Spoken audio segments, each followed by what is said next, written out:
রাজধানীর দিয়াবাড়ি এলাকায় milestone school and college ক্যাম্পাসে বাংলাদেশ বিমান বাহিনীর প্রশিক্ষণ বিমান বিধ্বস্তের ঘটনায় আহতদের অনেককে মেট্রো রেলে করে হাসপাতালে নেওয়া হচ্ছে। পুলিশ সদর দপ্তর থেকে বিষয়টি নিশ্চিত করা হয়েছে। তারা জানিয়েছে, মাইলস্টোনে দুর্ঘটনায় আহতদের মেট্রো রেলে বহনের জন্য বগি রিজার্ভ করে রাখা হয়েছে।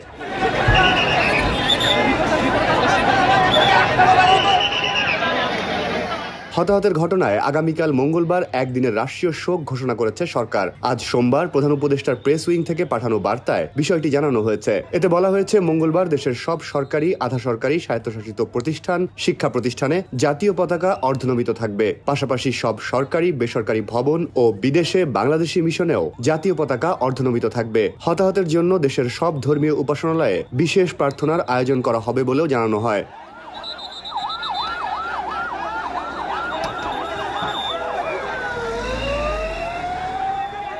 বিমান বিধ্বস্তের ঘটনায় জরুরি প্রয়োজনে যোগাযোগের জন্য হটলাইন চালু করেছে জাতীয় বার্ন ইনস্টিটিউট। নম্বরটি হল 019490436997।